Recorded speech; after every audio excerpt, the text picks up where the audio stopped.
This is Head and Shoulders ATR, where we cover athletes, performances, and otherwise that are head and shoulders above the rest. You see the title, you know the topic. We are covering Allyson Felix. And today, just like you see on this screen right here, it says, just when the haters thought she was done, she's not.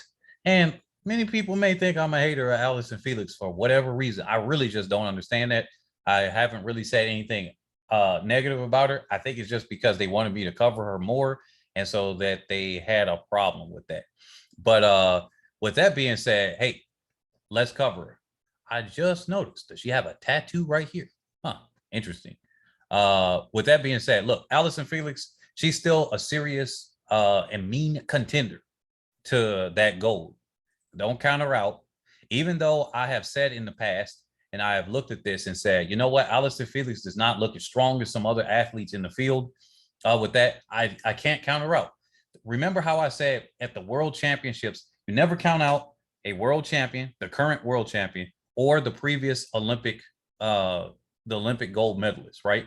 Unless they show signs otherwise. So the priority would be, when it comes to an Olympic Games, is going to be neck and neck at the World Championships, slight advantage to the world champion, and it's going to be more of an advantage to the reigning Olympic champion versus the world champion. And what I've seen is that whoever the Olympic champion is, they prepare for that Olympics in such a way that they can get themselves back in that shape for it. So you've seen that time and time again. You've seen it with Elaine Thompson-Herah and everything. While she wasn't the Olympic champion, she is the silver medalist from the Olympics. So with that being said, she should be able to at least come out in some good shape now to prepare herself with that. So with that being said, let's cover her chances and what she has to do with her race. She's going to have to get out hard because look at what lane she's in. All right. Now, she's in lane 9.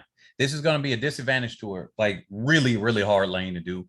And she's going to have to mentally just tough it out. She's going to have to run blind. She has nobody to key off of. The only thing that she can do is if the projector or whatever is in that section and she looks up and she sees it. Otherwise, she slightly turns to her left to see where the other athletes are. But really, she's got to focus on her own race. She knows that Shaunae Miller-Uibo is going to take it out hard. She knows that Stephenie Ann McPherson, as she ran in the same heat as her, is going to be taking it out hard. She knows Merileidy Paulino coming in with the fastest seed time out of everybody, or the fastest semifinal time out of everybody, is going to do that. And then McLeod on her high peak here, Panera Hayes made it. Now, with Allyson Felix, I think that she has timed herself pretty well, that she knows what to do. She's going to have to take it out hard, run that first 150, and really put herself in a good position on that back straightaway. Then at that point, looking at the race, Shaunae Miller-Uibo is likely to be in the lead at that point. If Paulino is somewhere near Shaunae Miller-Uibo, I'm going to have to cover this. This is kind of like my overall 400 coverage / that one, because I don't have enough, videos to put out. I have one on Shaunae Miller-Uibo, where I said is the favorite, right? And then I have one on Stephenie Ann McPherson, and I'm having one on Allyson Felix. The reason why it's not Merileidy, I don't want to keep having videos after video after video of that. So right here, Merileidy and Shaunae Miller-Uibo, those are my two favorites. I'm still leaning toward the defending Olympic champion. She seems like she's hurt. She cried after her semifinal, and it seemed like she was in a lot of pain. Stephenie Ann McPherson, outside chance of getting the gold, but really I see her fighting for a minor medal, somewhat like a bronze or something like that, really. That's why I said with the last video, I didn't say it directly, but I said she can win, not she will win, right? Now, here's the way that Allyson Felix can win. She gets out hard, knowing that Shaunae Miller-Uibo is going to get out hard. I know that she may not have it like her younger self was, like in her younger years, but one thing that she can do is that she knows the tactics of this field. She's going to have to get out hard to put herself in medal contention. I really can't. I got to be honest here. I don't see her winning the gold. So what we're talking about is how can she get a silver or a bronze medal and still medal? Because really, as it looks now, her being in lane 9 is like a death knell because she has nobody to key off of. And so with that being said, she has to get out hard and assume that Shaunae Miller-Uibo was going to be on her a little bit because that's how she takes out. Miller-Uibo takes out. She's going to have to be slightly right there with Miller-Uibo or ahead of her when they get to about 200 or 220 meters into the race. So that in that bend, when Allyson Felix starts to concentrate on putting herself in a position, she comes into that home straightaway with about 60 meters to go. We saw her at the USA trials. We saw her do this in the first heat of the 400 prelims. So if we saw her do this before, I am confident that Allyson Felix can do it again. If she is in striking distance of anybody in the lead, she is going to be driving that home. And in that last 60 meters, trust and believe, if she's close enough, if she's within, I would say about 3 to 4 meters, I know that's a big gap, 3 to 4 meters of any of the leaders, she can drag them in. It's going to be a close one. If it's anything closer to that, I would say that she has a chance of winning. But she's going to have to put herself in position by getting out extremely hard compared to her normal self, which might throw off her race plan. Now, that's the thing. That's the risk there. She might throw off her race plan so much that then her body can't handle it. But, I mean, that's the only way that I can see her to put her into a better position for a potential win.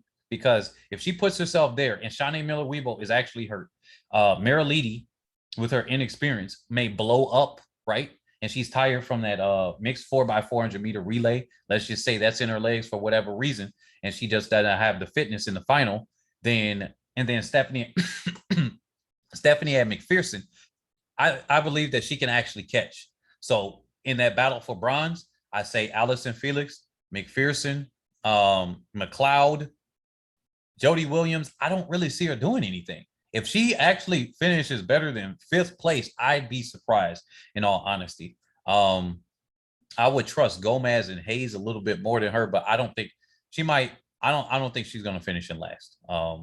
It's kind of hard to call for everybody outside of those top spots, but definitely I see Felix balancing out with McPherson, maybe Paulino, just because of the inexperience. But like I said, the two favorites, Miller-Uibo, Paulino, outside chance of a win to McPherson, maybe even McLeod. We can't count on McLeod because she's looking dangerous too.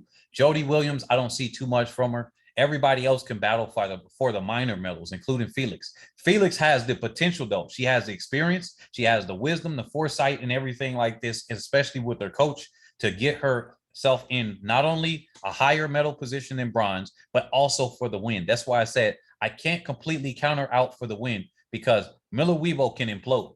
We've seen her do it multiple times. Once she tripped that 2016, everybody keeps calling a dive. Y'all just need to get over it. Like, y'all just keep doing this too much. Really just respect somebody for winning. It's not against the rules, even if she did dive.